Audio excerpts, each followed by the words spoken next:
হজরত শাহজালাল আন্তর্জাতিক বিমানবন্দরের কার্গো ভিলেজে লাগা আগুন সম্পর্কে যা জানা যাচ্ছে।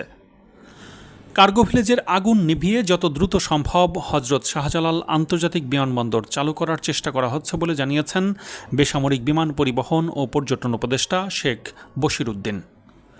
শনিবার সন্ধ্যার পর অগ্নিকাণ্ডস্থল বিমানবন্দরের কার্গো ভিলেজ পরিদর্শনে গিয়ে সাংবাদিকদের তিনি বলেন, আমরা যত দ্রুত পারি বিমানবন্দর চালু করব, কারণ আপনারা জানেন এয়ারপোর্টে এই মুহূর্তে বিমান ওঠানামা বন্ধ রয়েছে।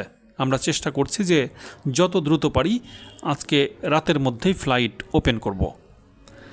বেলা 2:30টার দিকে বিমানবন্দরের কার্গো ভিলেজের আমদানি কার্গো কমপ্লেক্সে আগুন লাগে, আর আগুন নেভাতে কাজ করছে ফায়ার সার্ভিসের 37টি ইউনিট।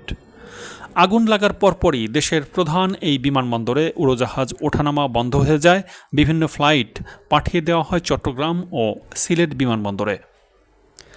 আগুন নিয়ন্ত্রণ এলেও তা পুরোপুরি নেভে জানিয়ে শেখ বশির উদ্দিন বলেন, এখনও যথেষ্ট পরিমাণ আগুন রয়েছে। আমি ব্যক্তিগতভাবে এটা দেখেছি। আগুন নেভাতে গিয়ে কয়েকজন আনসার সদস্য আহত হয়েছেন, তাদের চিকিৎসার ব্যবস্থা করা হয়েছে।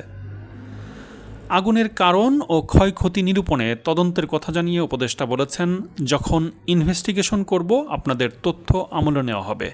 আমাদের কাছে জরুরি হচ্ছে এয়ারপোর্ট চালু করা, এয়ারপোর্টের স্বাভাবিক কার্যক্রম যত দ্রুত পারা যায় চালু করা, ক্ষতি নিরূপণ করা এবং সর্বোচ্চ পর্যায়ের একটা কমিটি তৈরি করে তদন্ত করা।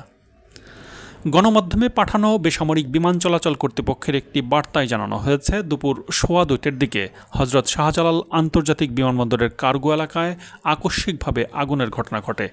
আগুন লাগার পরপরই দুর্ঘটনা এড়াতে হ্যাঙ্গারে থাকা কয়েকটি বিমান কিছুটা দূরে নিরাপদ স্থানে সরিয়ে নিতেও দেখেছেন অনেকেই।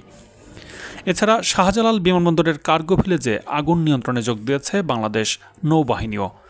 তারা বলছে, ঘটনার পরপরই বিমানবন্দরের ফায়ার সেকশন, বাংলাদেশ বিমান বাহিনীর ফায়ার ইউনিট এবং অন্যান্য সংশ্লিষ্ট সংস্থা দ্রুত ঘটনাস্থলে পৌঁছে সম্মিলিতভাবে আগুন নিয়ন্ত্রণে আনার কার্যক্রম শুরু করে।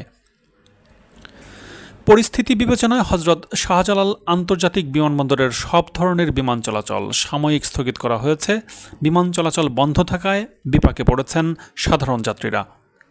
বিমানবন্দর সূত্রে জানা গেছে, ফ্লাইটের অপেক্ষায় দীর্ঘ সময় ধরে অপেক্ষা করছেন দেশের বিভিন্ন প্রান্ত থেকে আসা যাত্রীরা। কার্গো ভিলেজের বাইরে বিপুল সংখ্যক উৎসুক জনতা ভিড় করেছেন। বিমান বাহিনীর পক্ষ থেকে মাইকিং করে উৎসুক জনতাকে সরে যেতে বলা হচ্ছে, তবুও তারা অনড়। শনিবার সন্ধ্যায় গণমাধ্যমে পাঠানো এক বার্তায় চট্টগ্রাম বিমানবন্দর কর্তৃপক্ষ জানায়, ঢাকা হজরত শাহজালাল আন্তর্জাতিক বিমানবন্দরের এয়ারফিল্ড অদ্য রাত 9টা পর্যন্ত বন্ধ রাখা হয়েছে। সর্বশেষ 8টা ফ্লাইট ঢাকা হতে চট্টগ্রাম বিমানবন্দরের ডাইভার্ট হয়ে অবতরণ করেছে। আন্তঃবাহিনী গণসংযোগ পরিদপ্তর বা আইএসপিআরের পক্ষ থেকে এক বার্তায় জানানো হয়, হজরত শাহজালাল আন্তর্জাতিক বিমানবন্দরের কার্গো ভিলেজে অগ্নি নির্বাপনে কাজ করছে বাংলাদেশ সিভিল এভিয়েশন সহ বাংলাদেশ ফায়ার সার্ভিস এবং বাংলাদেশ বিমান বাহিনীর 2টি ফায়ার ইউনিট।